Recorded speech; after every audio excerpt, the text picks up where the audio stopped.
fucking cold.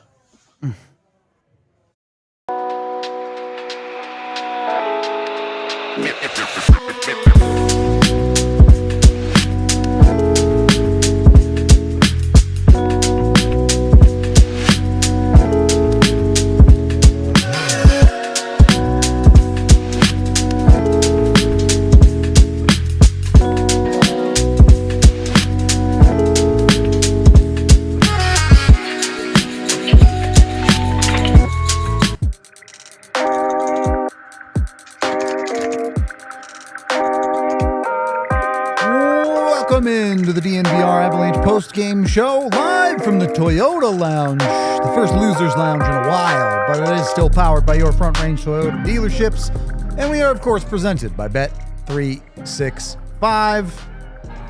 Avs do finally lose one. 3-2 to the Minnesota Wild in a shootout. Just their second loss in the month of November, and it is an overtime/shootout loss, so they do still get a point. The 10-game win streak might be over, but they still have a 15-game point streak going. So, big picture, I don't think there's all that much to be upset about. Plenty to talk about in this game, though. Pretty high-octane game, AJ. I was not expecting it to be this shot-heavy. Yeah, it really... both defenses didn't look very good for much of the game, but I do think that some of the numbers felt a little bit inflated because it really didn't feel like there was a lot going on in the middle of the ice. Neither goaltender felt like they were under siege. It was just kind of like a steady stream of shot attempts more than it was like really good scoring chances. Yeah. So I wasn't like blown away by the offenses in this game, but I do think that defensively it was way worse from the Avalanche than I was expecting. I think that's a fair way to put it. Let's hit the 60-second rundown before we do anything else. Jump on that. First period, first half of it felt like mostly Minnesota. Second half of it felt like mostly Avalanche.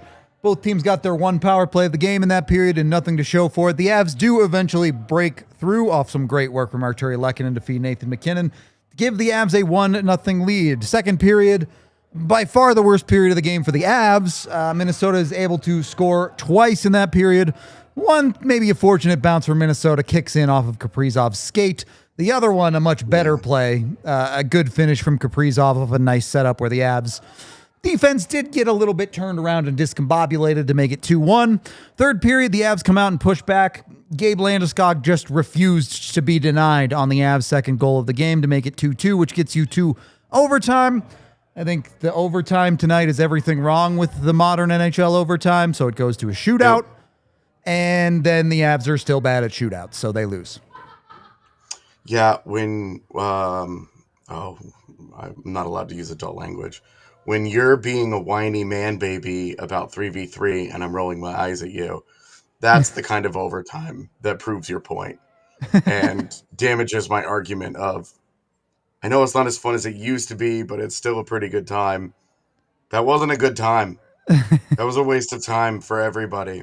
It was dumb. It wasn't fun. It wasn't interesting. It wasn't engaging. It wasn't dangerous. They didn't do anything. The Avs, in the final 30 seconds, the Avs were like, okay, we can actually try now. Yeah. And that was it. And it was just like, this is so stupid. Well, here's, in this game in particular, because you look at this game through 60 minutes of regulation, and you're going, wow, there's been an extreme amount of shots on goal in this game. Yeah. Teams are averaging over a shot on goal every 2 minutes apiece. Like, they were pumping shots towards the net, even if it's a, quality and maybe that's poor defense or whatever. And then you get into overtime, and across a 5-minute overtime, the shots on goal were, I don't have it in front of me, but it was like 2 total, maybe 3. Yeah, 3. In 5 minutes after the game that we just watched for 60 minutes of regulation. That's what the overtime looks like? Give me a break, man. Yeah. You can do better. Yeah. All right. Got my annoyance out with that. Yeah, I mean, shots on goal were 35-33 at 5v5 in Yeah. this game, and at 3v3 it was 3-0. So, hoorah! Coaches should be banned from overtime. No more coaching in overtime. That's how we fix this. I mean, when you take a chronically dumb team like the Avalanche when 3v3 starts and you turn them into this extremely safe group, you're like, oh, this is definitely headed to a shootout. But I'm kind of on the other side of it. I was mad earlier this year because I was like, oh, why are they putting these guys out there who suck together in overtime? And now they're like, oh, we're afraid to lose in overtime, but you can't win in a shootout. You don't get the stops. You don't score the goals. You don't have any go-tos. Like, Yep. don't play for that format. Like, I would much rather them just go all out in the balls overtime. out Yeah. in the 3v3 and just be like, we're gunning for it. And if we win it, great. And if we don't, it's fine. Because you know that you're losing in a shootout. Yep. They've won a couple of overtime games. They've won like one shootout ever with this tandem. Like, yeah, it's bad. We don't need to sit here and pretend like there's the Avalanche have a chance in this format. So it's like, push it a little bit. Yep. You would have in liked overtime, that. Or we can just take Nathan MacKinnon out of shootouts entirely. And, like, let's get weird with it. I've joked. We've seen Parker Kelly score 2 awesome breakaway goals this year. Give Parker Kelly a chance. Yeah, let's see what Ross Colton can do. Like, these guys aren't built for that. Nathan MacKinnon hasn't been good in the shootout format in like 5 years. We don't have to pretend that this is a thing. I don't think I can watch Nathan MacKinnon come down on a shootout, chop up the puck 7 times, and shoot it right into a goalie again. I don't think I can do that again. I'm tired of it. Oh man, the next shootout when Nathan MacKinnon gets ready to shoot, you just need to go use the bathroom then. Prepare for the post game. Use the bathroom then, because you're not missing anything, man. It's the same stuff. It's a different move, but it gets there the same way. And then the end result is always the same. And he's one of his last 9 in shootouts, I believe. Like, you don't have to pretend like this guy should be in there anymore. Yeah. I don't really know what to say about the shootout on that side of things, but there is plenty else to get into in this game. A bit of a tale of 2 separate hockey games. That's not really true. The Avs were just much better in the third than they were for a significant portion of this game, is how I would put it. Not that the first was bad. Second was pretty bad. They were okay in the first. It was extremes in the first where Minnesota was really good. Yeah. Because each team took their only penalties of the game in the first 10 minutes. And then after that, Minnesota was really good. And then after that, the Avs were really good and they scored. And it was fine. And then the second period, the Avs were okay. And then Minnesota completely took over. Yeah. Completely took over. Yeah. And then to start the third period, the Avs came out gunning and didn't really stop. Not even after they scored the game-tying goal. They came right back at it. Like, they're the best third period team in hockey for a reason. And we saw it. Yep. Like, I don't know what it is, mentality. I don't know if it's just a willpower thing. I really don't know what makes for a truly great third period team, because this is a special group though. Through 24 games, they're playing the third period is unreal, and we saw. I mean, they laid it on them in that period today. Yeah, it's scary to watch when the Avs are that good. So, unfortunately, they couldn't break through with an additional goal to get this win, but I do think they deserve a lot of credit there. Realistically, both your goals come from your top line tonight. One of them is Gabe Landeskog, but he was playing with the top line at the time the puck goes in the net. Does this feel like a little bit of a lost opportunity for the Avs' depth? Were you expecting a little bit better out of them in this one, or is this just it's the Avs that won 10 games in a row? Some nights it's not going to go. Yeah, I was expecting a little bit better. We talked a little bit about it in the pregame, that I was really hoping to see some better play from the Avalanche bottom 6, but I can't say I'm like hugely surprised. Like, I thought the fourth line was like okay. Yeah. This insistent. Oh my gosh, this third line, this Olofsson, Drury, Parker Kelly thing is just like killing me, man. Yeah. I mean, Like that's just it's waiting for Val Nichushkin room. Like, well, and like he's not a real third line guy, right? But yeah, Joel Kiviranta right. for Parker Kelly is an easy swap that should happen in my opinion. I mean, it shouldn't matter tomorrow, assuming Nichushkin is back. Yeah, I mean, I'm not going to assume that. I'm skeptical of all things until he comes and is actually in that lineup. So I'm just not a big fan of their game today. Victor Olofsson's gone a little bit quiet. Justifiable. Yeah, but you also have like you'd like to see a little bit better from Marty Necas in that game too. I know he's not a bottom six guy. Six shootout goal, but did I hardly notice him at all before that? Yes. Yeah. I mean, I noticed him a lot, but it was a lot of bad stuff where you're just like, come on, man. Like, what are you doing? I mean, there's a reason Landeskog got moved up to the top line in the third, and there's a reason Marty Necas didn't play a second of overtime. Like, yeah, absolutely. Yeah. And I don't know. I want to see a little bit better out of their bottom six, and I wonder who's the best guy for that. Is it Landeskog or is it Colton? To move down and be like, hey, let's give it a little bit of a kickstart. I mean, is there a world where Val comes back and you just stick him on the third line? Like, no.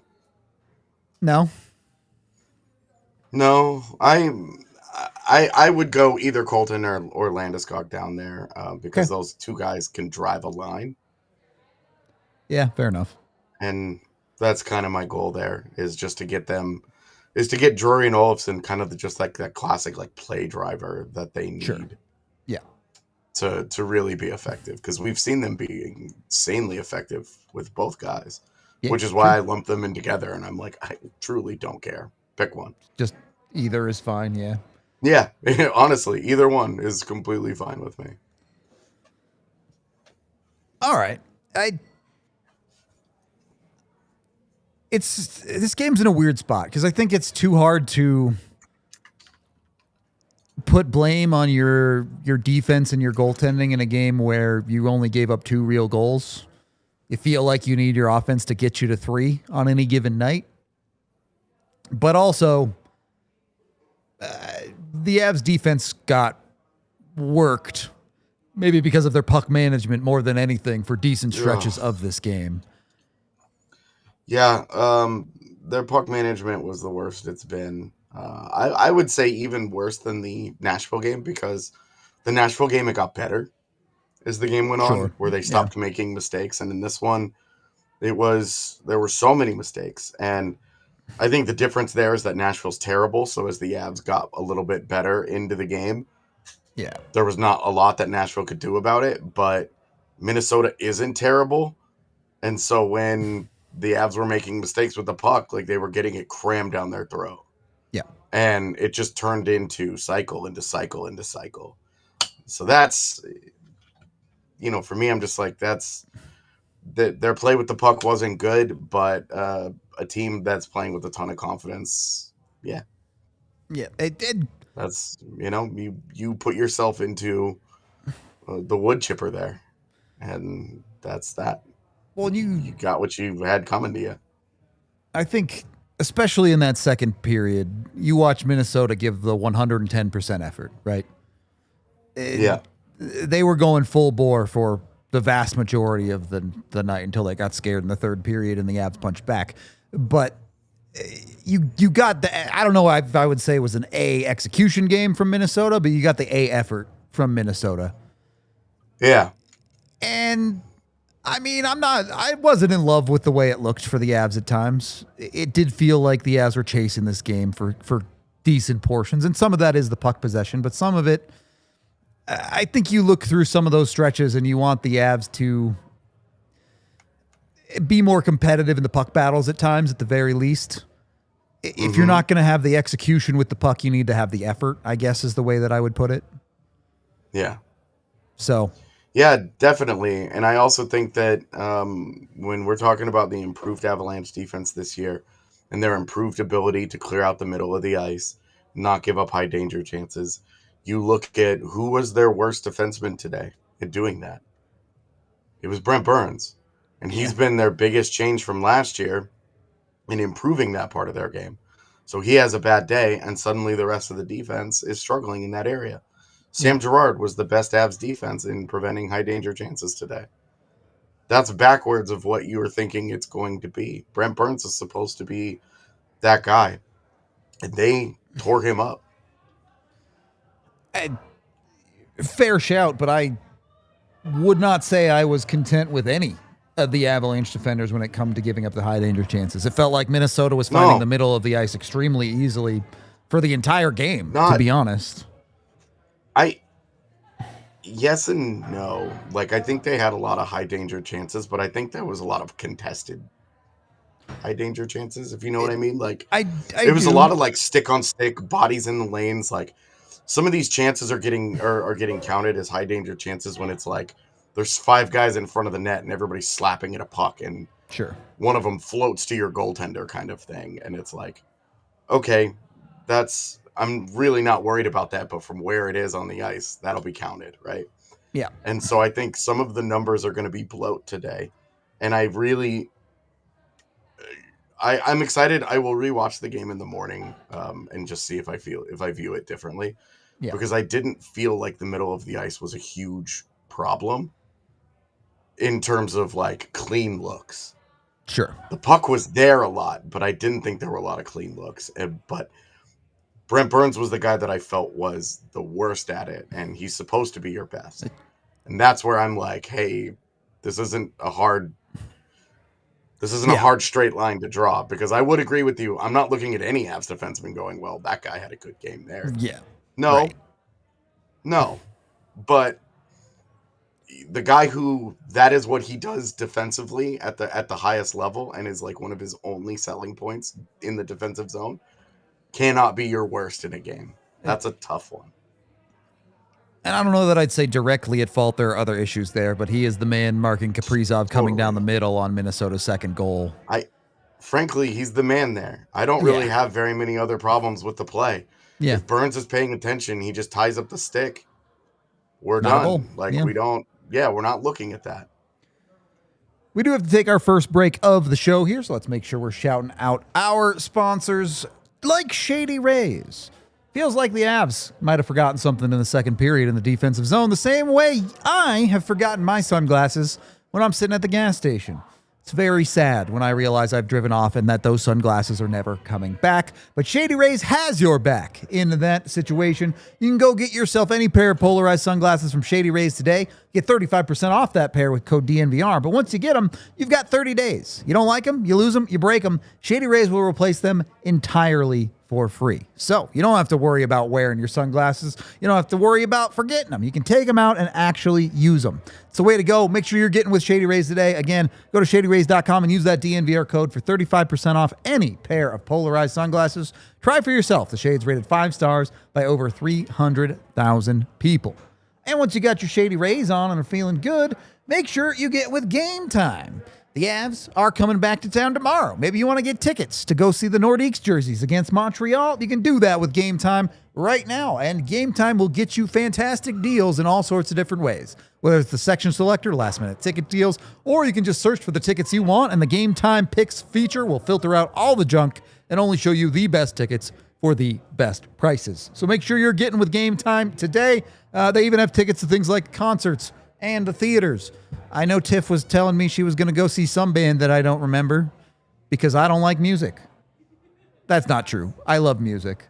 But whatever it is, Game Time guarantees you the best price. If you find tickets cheaper somewhere else, they'll reimburse you 110% of the ticket price. And you can get $20 off your first purchase with the Game Time app with code DNVR. So download the Game Time app today. Use that DNVR code and get that $20 off. Tap, ticket, go. Download Game Time today. Second period of the DNVR Avalanche podcast. I'm curious your thoughts on the first line tonight, AJ. Obviously, they score both goals, but how would you rate their performance overall tonight? Not great, but not bad. Okay. I liked my biggest problem with that top line most of the time is that defensively they suck. Yep. And defensively in this game, they were pretty solid. I really didn't have a big problem with how they were playing. It was the weirdest thing that aligned with Marty Necas and Nathan MacKinnon that I had a problem with was transporting pucks. Yep. Necas especially fumbled my God, 8 pucks through the neutral zone in this game. It was weird. It was like the puck was just hopping over his stick. It was just skittering away from him. He's trying to make plays that don't exist. He's just not making a play where there is one to be made. He's just throwing pucks places and hoping. And you're like, oh, this is the worst version of Marty Necas. This is the one that drives you crazy. And so I think that let's be real here. If Arturi Lekkonen's not winning a battle somewhere, he's not contributing much to that line. True. And he's not going to do much of anything when it comes to transporting pucks. That's not his game. role. It's not what he does. They don't ask him to do anything. It's just not it. It's total no-go, right? He's there to do exactly what he did on the first goal of the game, which is he outworked 2 dudes and put a puck in the middle of the ice. Like, that's where his game lies. That's where his value is. And he did that just fine. I have no issues there. But when they're going to be really, really high event, as they always are, they need to be moving pucks through center ice to create the danger that comes from the offensive side. Because they're not a great cycle line. They're not bad at it. That's not what they're built to do, though. Right. Like, it's just not, you're not looking at them and going, well, they're going to cycle you to death and to death. And they had a couple of great shifts doing just that. But a lot of their goals that they score are because they are able to put teams in transition. And they beat them because the teams are trying to sort out the rush defense, which is the hardest thing to do in the NHL. And these guys are all great at that. And that's why it just didn't, if they're not going to move pucks well through the neutral zone, their effectiveness nosedives considerably. So a lot of their puck possession was for naught today, but they were okay. I felt good about some of it, but it just their A+ attribute wasn't it. This is a credit to Minnesota, I think, is they disrupted their timing, they disrupted how they play that game, and when they do that, they give themselves a puncher's chance. What has made the Avalanche so tough this year is that when that top line isn't dominating a game, the other lines have been able to chip in, and we didn't get that today. And because of that, I mean, you're just like, okay, that's your offense just went quiet now. Can we live with that? And I know the answer is obviously yes. You're not going to blow up about it for one game, but I already asked you about the bottom 6. Intentionally kind of left the second line out of this conversation. Because is it not the second line that you want to be the one to step up when maybe you need an extra goal out of someone beyond your top guys? Yeah, and right now their second line is like all guys producing at a third line rate. Right, yeah. It ended up a little bit hodgepodge too, with Necas playing the third period on the second line. Right. But and for the record, the Necas Nelson Colton line actually was pretty good together. Sure, but it didn't score. No, I mean it didn't score. None of it scored, right? Like, yeah. I don't know how many more great scoring chances Jack Drury is going to be able to fumble, but my man's got to put one or two of these things in. Come on, man. And again, this is a weird conversation depending on how much you want to zoom out, because you look at this game as a whole and you're like, yeah, you needed one more goal. Totally reasonable ask from the Colorado Avalanche forward core that you needed one more goal. You zoom out to the last 2 games. Well, they scored 6 against San Jose. You don't feel like that's a problem. Yeah. You zoom out to the last 4 games. Well, they got away with a couple of shutouts that were essentially 1-0 games. They really haven't been scoring that well. Yeah. And then you zoom out to the 10-game win streak, and you're like, well, there's a game where they scored 8. There's a game where they scored 9. Here's Yeah. So you can kind of make the story you want to make there. Big picture, I don't think the Avs are running into a scoring issue here. But fair to say you wanted one tonight. Yeah, your offense just goes through lulls. Yeah. It's not the 80s. It's a higher scoring environment nowadays than it has been at other times. But like, yep. Let's be real here. Like, every team is going to go through a lull, and the fact that the Avs came into this game averaging half a goal more than the second highest scoring team in the league was like, you're pointing at the Avalanche. Sustainability there, yeah. You're pointing at the Avalanche going, some of this is due for, like I said in the pregame, it doesn't mean it's not going to be first. It's just going to be less first. The gap between first and second is going to shrink some, and that's kind of what it looks like tonight. But also, you got to give a lot of credit to Jesper Wallstedt. Yeah. He kicks ass. He was real good tonight. No argument there. That guy rocks. And, I mean, that's one of those few times where, like, you tip a cap and you just say, yeah, he was great. Spencer Knight was great in Chicago and just didn't get any run support, right? Like, yeah. Scott Wedgwood was just better on the other end in that one. But Wallstedt tonight was, I mean, that's the best I think that we've seen a goaltender play against the Avalanche this season. He was awesome. And full credit to him. Yeah, there have been some other good performances too, but no need to dice it up and really figure that one out. Wallstedt was very good. Yeah. Here is my other question. And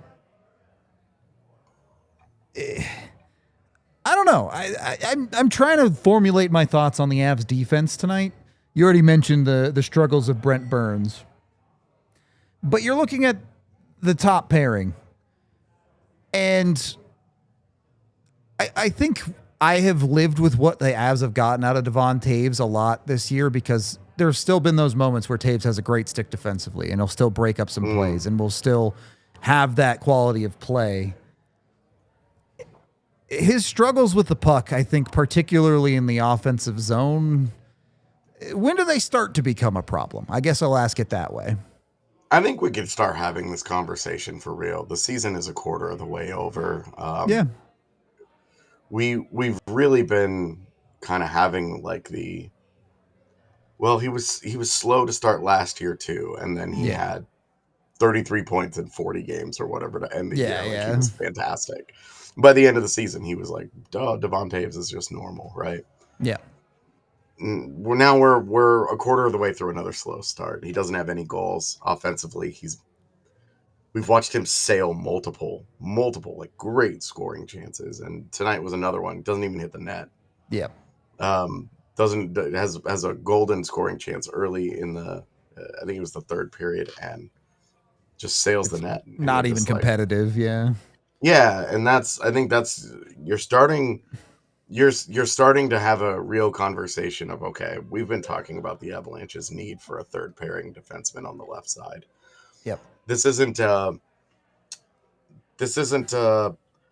Toews is washed, or Devon Toews shouldn't be on your top pairing every night thing. I'm just, maybe the conversation is more, you want to find a guy that's a really stout defender and balance does have the deployment a little bit. Punch. Yeah. Yeah. And then move Toews around a little bit. And, like Sam Girard is working his way into being the odd man out because Sam Malinsky looks so good. And no kidding. Girard continues to just not, we're still waiting for him to wake up a little bit. And the longer that goes on, the more expendable Sam Girard looks. And, that changes your math on what you would want. So I think that the Devon Toews conversation is completely fair at this point. That it is, we could start talking about it, and like, this is something that we will keep an eye on. And sure. If the team needs offense, then is it a is it a conversation of, if you're chasing in a game, do you maybe want to just put Malinsky on the left side and like send it with the offensive pairing? Yeah, like if you're chasing in a game, you're already losing. Yeah. So, like you're less worried about what happens on the defensive end. So that's because Malinsky's dynamite offensively. He was dynamite offensively even in this game. He had 8 shot attempts. Now, not all of those are great. Not all those are going to be scoring chances. A lot of that is just throwing pucks at the net. Devon Toews also had 7 shot attempts. But on the whole, I think that's part of your problem of your offense tonight, was that your defensemen, it was on them to play way too much of your offense. Yeah. I mean, Cale Makar has 12 shot attempts in this game. Devon Toews has 7, and Sam Malinsky has 8. Sam Girard has 4. Like, you don't want your defense shooting that much. Yeah. That's way too many. It did feel at times in that third period even where mostly Cale Makar, but I would say Sam Malinsky got in on some of that too, where it was the defense trying to put the team on their back in the offensive zone. Yeah. Makar is an alien, so he just shimmies 3 times and people fall over. But you're putting a lot of pressure on a defense, which of course the Avs play through a lot, to drive that much offense for you in a game where, again, you go look at the second period especially, and your defense is not having their best night at getting pucks going the right direction. Your forward core, the expectation is your forward core needs to drive a little bit more offense when you run into a game like this one, I think. Yeah. It's also okay to live in a world where the Avs didn't play great and got beat tonight, because that happens in hockey. And they still got a point out of this game in overtime and have a 15-game point streak. Like, we keep talking like, oh, hey, if you're gonna lose a game, lose it in overtime, because then you're walking out with a point. Yep. It's 500 hockey by losing in overtime. Right. I mean, you're talking they have 1 regulation loss through 24 games. Yep. Why, like the biggest difference, they're winning a lot of games, but they're at 17 wins. Dallas is at 15.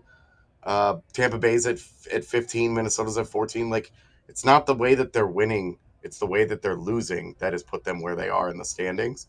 And it's the loser point is just helped push them ahead a little bit, because they're not having any 0-point nights. The way that they're winning would still have set themselves up at the top of the league. But the way that they're losing has created that gap to the rest of the league. Yes. Great way to put it, because after this game, and since Dallas hasn't played its game tonight, they're even in games played, and the Avs are up by 6 in the standings. Yep. 6 overtime losses. They have a 2-win advantage. Yep. Okay, so where do those other 2 wins those other 2 points come from? It's the losses. Yep. So they're doing fine. I mean, correct. In no way is anybody panicking about this. Obviously nobody's going to panic. Of course not. You lost a great hockey game. You didn't get dominated. I mean, there was obviously the stretch in the second period where the Wild were by far the better team. But what I love to see is that in that third period, they're chasing the game. They had the answer. They're down 2-1, and they found it. Yeah. Yep. They found it. They were stringing long shifts together. They were doing exactly what you want to see them do. And they earned the game tying goal, and then they put more pressure on. Like, they were great, man. I do want to get into really, that. Really good again today. They were. They didn't bring their A game, but they were good. Do want to get into that third period push a little bit, but I'm already way over time for our second shout out of our sponsors. So let's make sure we get over and do that, as you're going to want to get with Bet365. They're the official partner of the Colorado Avalanche. You can jump in today, use the DNVR 365 code when you go into a new account. Put $10 in, bet $5 on anything. Win or lose that bet, you get $150 in bonus bets to play with. They also regularly give out a ton of other cool offers. I got some of their Thanksgiving offers to bet on some football. I just hit my bet on the Bears. So even if the Avs bets maybe didn't come through tonight, there's other ways to find success with Bet365. They also offer the early payout offer in the NHL. If your team goes up by 3 at any point in a game and you pick them to win, you get paid out immediately. So you don't have to wait. They've got great boosts on parlays, all sorts of good stuff to do. Get with Bet365 today. Again, $5. Win or lose that first bet with code DNVR365. You get $150 in bonus bets. Of course, when you do gamble with Bet365, you must be 21 or older, physically located in Colorado. Please gamble responsibly. If you or someone who knows a gambling problem, call or text 1-800-GAMBLER today. And if you make a little bit of extra money through Bet365, maybe it's time to pick up some Brunt workwear. Could be a fantastic gift for the hardworking man in your life. They make high quality stuff when it comes to your workwear. They have their best-selling Marin work boots, not only built for the toughest job sites, they're also completely waterproof. So rain, mud, or just standing in water, your feet stay dry. They have more than just boots, though. Their high-performance gear is built for tough jobs, from heavy-duty work pants to weather-resistant jackets. Brunt designs durable, reliable workwear to keep you protected and productive in any conditions. They're really awesome at what they do. They've kind of changed the game a little bit. A lot of the workwear brands out there have just been doing their thing for years and years and years, and Brunt came in and wanted to shake up the space a little bit. So go check them out and get $10 off with code DNVR, especially with the temps dropping in the holidays coming up. It's a great time to go get some Brunt workwear, either for yourself or whoever might be the worker in your family. That $10 off comes with code DNVR at checkout over at bruntworkwear.com. That's bruntworkwear.com. Use code DNVR, order today, and let them know you heard it here on the show. Third period of DNVR Avalanche podcast. I think the one thing about that game that sticks in my craw is the Avs squandered an incredibly good game from Gabe Landeskog. Landy was awesome tonight. Yeah, he's quietly been building. Yep. You've been seeing it over the last, I want to say, like 5 games or so. Sure. Where you're starting to see him putting a little, like the skating started to feel a lot better. His puck play stopped feeling like, oh my God, this is bad. Yep. It started feeling competitive at a high level again, and then we saw today. I mean, he's good, man. I mean, when I'm talking about potentially dropping him back down to the third line when Nichushkin comes back, I think it's gonna have to be Colton. Yep. Landy's been too good. Yeah, and that's the thing. Like, you trust Gabe Landeskog in that role a lot more, and he started there for a reason, and there was a lot to like. There was a lot. I mean, the Landeskog-Nelson chemistry, there's a lot to like in that duo. Sure. But Landy had kind of played his way down the lineup earlier, and then with injuries, now he's back up here. But I think you're seeing really good out of both Brock Nelson and Gabe Landeskog, and like even Ross Colton had kind of a quieter game today. But I really didn't have a big problem with the second line outside of they didn't finish. Brock Nelson was sneaky good. He was sneaky dangerous today with the puck on his stick. I get, you said it in the last period. It's not that the Avs played badly tonight. There were issues, the puck management, the neutral zone fumbles, but there was also a lot of quality offense generated, or at least quality play that maybe didn't quite connect, whether that's Wallstead making a save, whether it's Minnesota getting a stick at a lane. This was just a good hockey game where the Avs came up a goal short. And yeah, if you want to go through the lineup and nitpick, they needed this here, they needed that there, I think fair enough. I do it all the time on the show. But you have to take that with the other side of the grain of salt. It's a cube. A grain of salt is a cube. Flip it to the other face. And you can acknowledge that the Avs played pretty well, ended up not being the better team tonight. It happens in the NHL.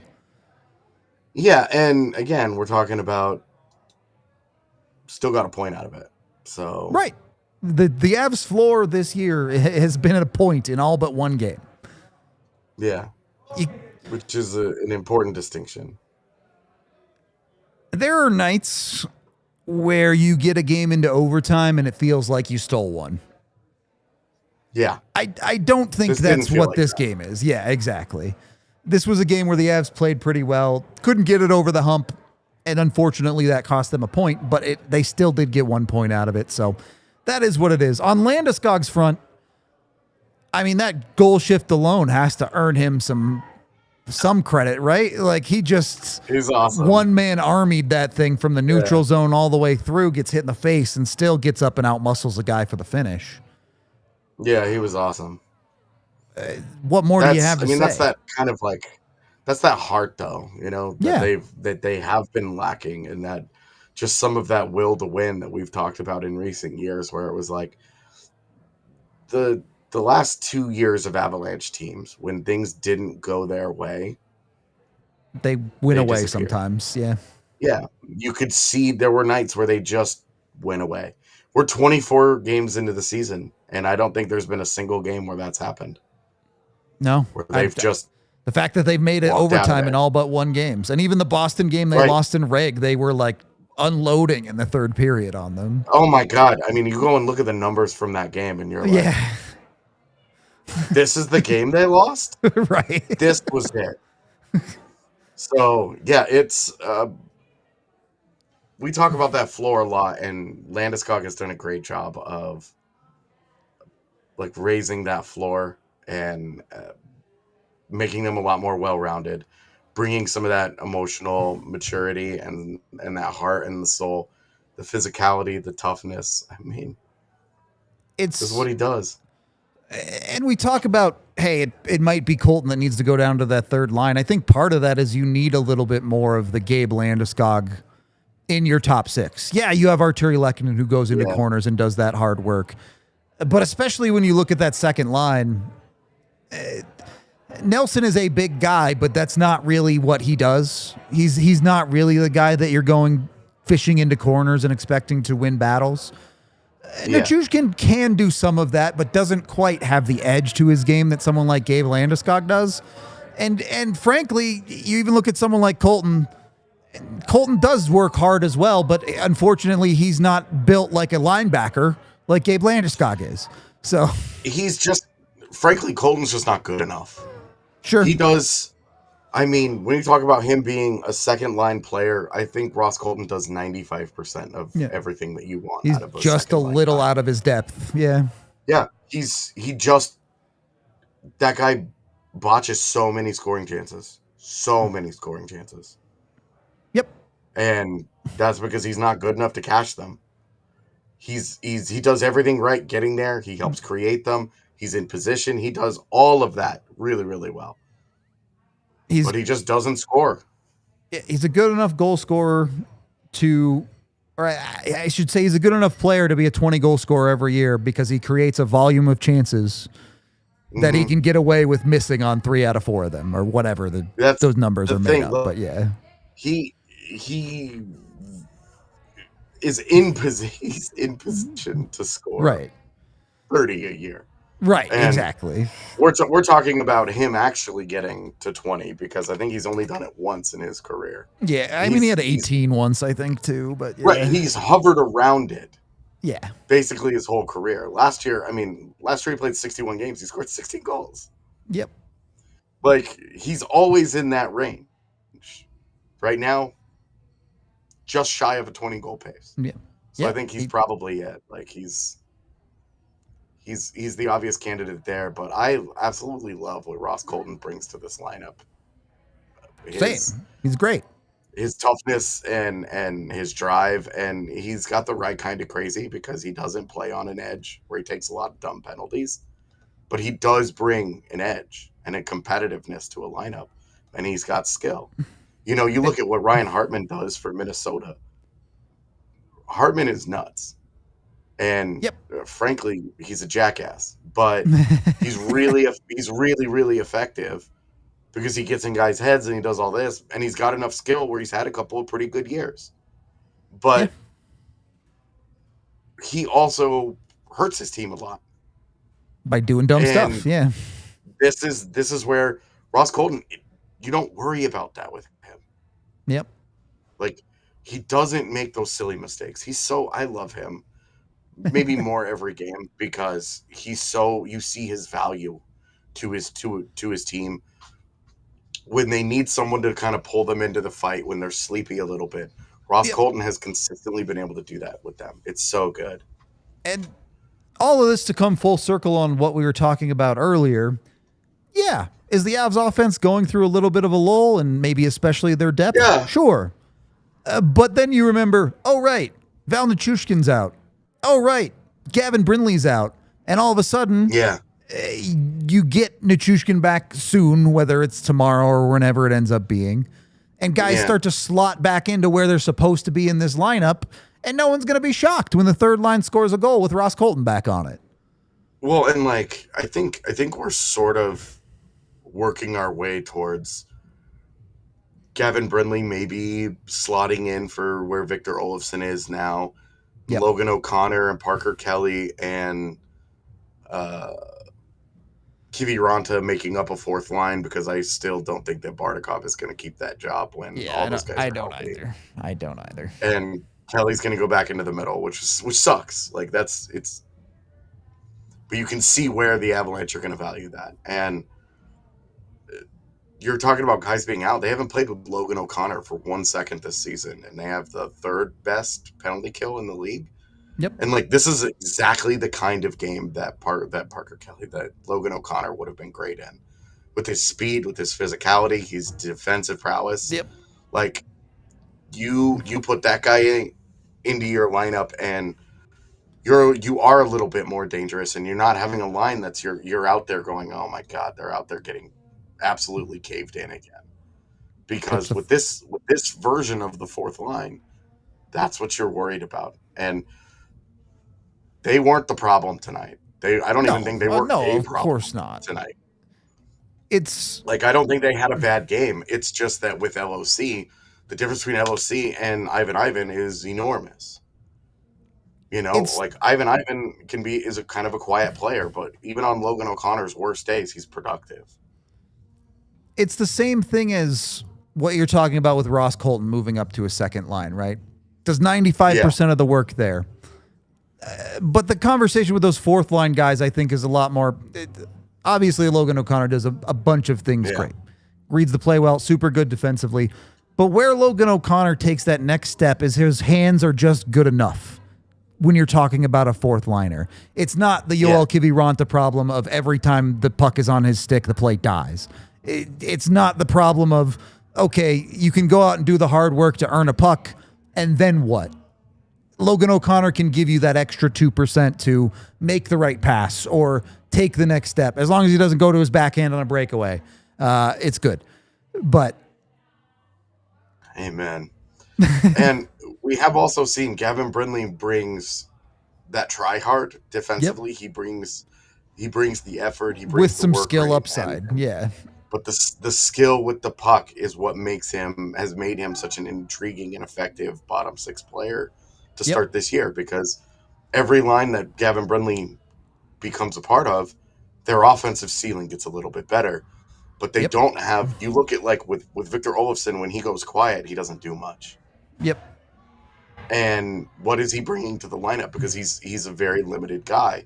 With Gavin Brindley, that's why I have Olofsson kind of circled as my, like, if things don't turn around before Brindley comes back, you know, which it's still going to be weeks. So Olofsson's going to have some runway here. But like, you do, and this is like, this whole conversation is indicative of why this Avalanche team feels special, because you can take one of those guys out and you could put one of the other ones in, and it gives the Avalanche lineup a different look. And that look isn't, oh, this sucks now. And in previous years, you know, you're looking at a lot of the call-ups where you're like, I mean, there are things I like about Ivan, but they have some better options for you. Yeah, right. Like, you know, because being a bottom six guy in the NHL is really difficult. It's largely about how do you impact a game in both limited minutes and limited ability. How do you find a way to impact a game? And if you're not quite good enough in any of the areas to do that, you run into the Shane Bowers problem of what do you do for this lineup? And I think that's the Ivan problem that we're having, and the exact opposite of Logan O'Connor and Gavin Brindley. Yeah, well, It's interesting. I think Gavin Brindley kind of stands in his own box a little bit there. The path to success of being a bottom six player isn't necessarily play so good that you cannot possibly be denied, which is what Brindley has done. Yeah. But there is also the pathway of being consistently effective. Any bottom six player can go out and have a great night. You could go through every AHL prospects in the AHL, I should say, and you could call any of them up, and on any given night, on their best night, they'll look like an NHL fourth liner or better. Yeah. But what happens when you play 5 NHL games in a row? What happens when you're not having your best night? How do you find a way to be an effective hockey player? And if the answer is you completely disappear, you're not going to earn a lot with that. Yeah, and that's... I said Ivan problem. I was thinking about Victor Olofsson problem. Because when Olofsson isn't generating that offense, he's not dangerous with the puck. He's not doing much. Yep. His play away from the puck has never been good. Defensively, it's never been good. It's been better the last 2 years. But this isn't a guy that you're putting out there because he's physical, he's winning board battles, and he takes care of his own end. Like, his game is the opposite of that. Yep. He's trying to get by in those areas because the other areas are where he thrives. We have not seen as dangerous a player as Victor Olofsson in the recent weeks. The last 2 weeks of Olofsson haven't been nearly as good as the first month. It's hard to be a get more ahead player in the bottom six. Yeah. Olofsson at times this year has felt like a get more ahead player. But what happens when you need a keep it even player or get the lead player? Yeah. Don't know that Olofsson has really done enough of that, especially over the last couple of weeks. Yeah, he had a point the other night. Okay, it was in a 6-0 win. I mean, I don't know that I'm going to just take points away and just wave them off. Of course. It's mostly that he had that point. I don't care in what context he had that point, but it's all the cluster of games around him. Sure. That have been the problem because he has 2 points in his last 6 games. That's the problem.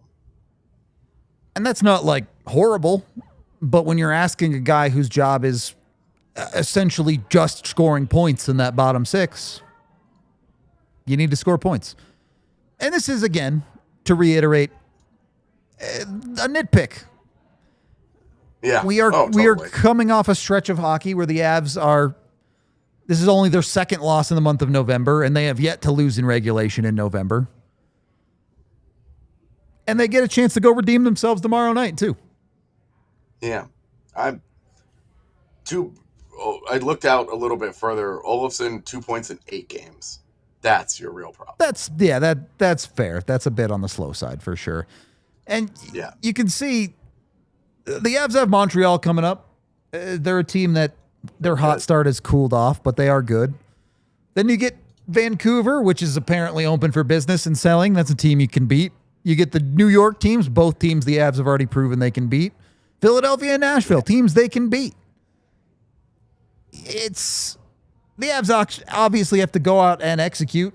You want them to keep this point streak going. They can't let the momentum fall apart here, but they're in as part of their schedule where, yes, they're playing a lot, but there's no reason they can't show up and win a lot too. Yeah. I mean, you look at that 10-game stretch, man. I mean, I think tomorrow I'm concerned about it because I like Montreal so much, and they have beaten Utah and Vegas on their road trip, but it is fair to wonder, is Colorado like, oh no, like these are heavy legs. This road trip's starting to get long. Yeah. Are you about to get speed bagged? Like, guys, exactly. And like they've had problems with goaltenders trying to figure out which guy has it. Yeah. And the Avs are going to get Dobby tomorrow, and that guy, I think, gave up just the 1 goal to them last year. Sounds right. Yeah. Because Montreal won 2-1 in a shootout. And yes, Dobby was in net for that game.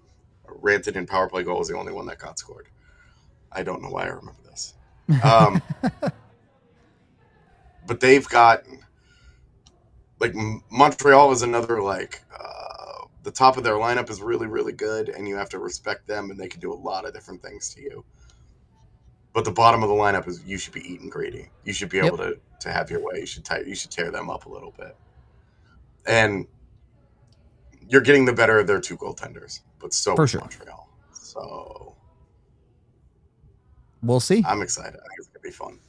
Should be a fun one, except for the fact that the Avs are wearing the Nordiques jerseys. So maybe cursed jerseys. We'll see. Yeah. What are they, 0-1 in them? Yeah. All right. We can move over to the Super Chats now as we are starting to wind down the show. We did have one the other day that we missed from Rusko. Shout out to him. He said this was from last game. So shout out X3. Love to see a statistical breakdown of this team versus historically great ones. Really put this all in perspective in the moment. Yeah. Yeah.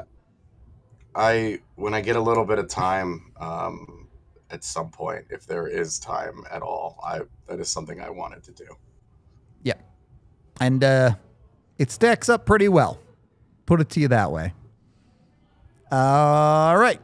$5 from Ryan, who says, shootout auto loss strikes again. The book is out on the Avs. You don't have to force it for win in OT against with how bad their shootout is. Yeah. This continues to be a problem that I just don't care about. Yeah. I'm less mad about the Avs for being bad in a shootout and more would say I would just like the Avs to win in regulation. Just do it that way. Yeah, like, it's annoying. Yeah. But this is their third shootout loss of the season. Like, indeed. It's fine. And it doesn't happen in the playoffs, so. Yeah. Correct. $14 from Henson, who says, so I guess fake hockey and matinees are the Avs' kryptonite this year. How many games in a row with a point will it take to get frosted tips? I mean, we're so far away from that. I don't even have to bleach my hair now that the Avs have lost. I'm in the clear. It's not happening. This is the real loss of the day, is that this dream died. Think I'm just going to give my bleached hair away for free? No. I knew it was going to be hard to get to 13 wins. I don't want to do that. How about if they go on another 10-game winning streak, we get some bleached hair?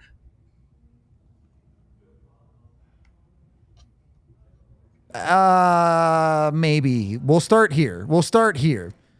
If they still only have one regulation loss by Christmas, I'll bleach my hair. Jesus. All right. I mean, that's not going to happen. I know. I don't want to bleach my hair. Guys, it feels like Verdo's trying really hard not to have his hair bleached. I don't know. You're right. Tiff is correct. $5 from Tyler, who says, ban afternoon hockey and get well soon, Gavin. We need you. Yeah. Unfortunately, it's a matinee tomorrow, so afternoon hockey's not getting banned. Get used to that. Yeah.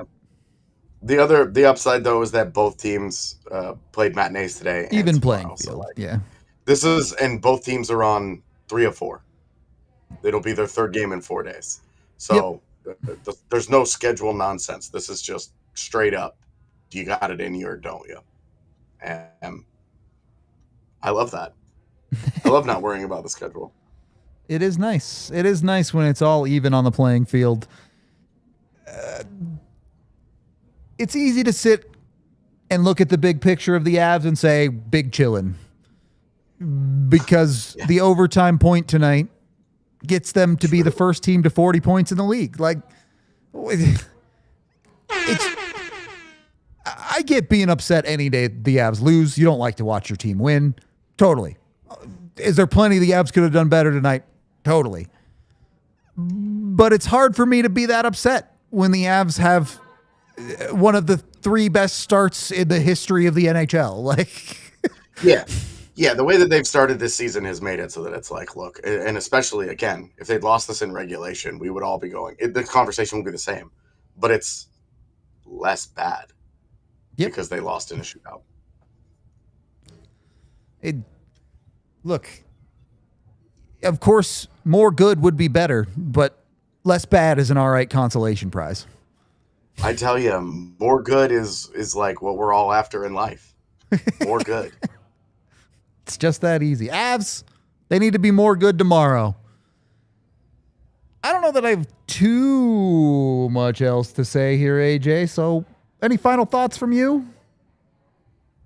No, man, I think definitely want to push everybody towards enjoying some of the Black Friday sales that we have going on at DNVR, because we have a lot of great merch, and as somebody who primarily makes their living writing these days, we have a lot of really good written content across the entire site. If you're only into one team, that's fine. There's still a lot to get into. So I think that it's a perfect time to load up on some of that. Plus, this merch, I'm buying a bunch of my girlfriend's family merch for Christmas just so that they can not wear it. But I'm trying to turn all of these non-sports loving Italians into Colorado sports fans. So this is the perfect sale to get that going. There you go. Go get yourself some sick shirts. Some of them up to 90% off. Great deals to be had at the ALLCITY Network store. Go check them out. Get your DNVR stuff. Late super chat from Tyler who says, you know what they need to do is flip that rice. And I have no idea what that means. I really don't either, but I'm going to agree with him. Well said. All right. Flip the rice. Go do that, I guess. We are out of here for today, though. Yeah, it better not be some racists or some shit. It really better not be some nonsense, man. We are out of here for the day. We appreciate y'all. We will be back for the matinee tomorrow. Pre-game, watch along, post-game. Come join us. That's it. This has been the DNVR Avalanche podcast presented by Bet365. We all silly like the mayor.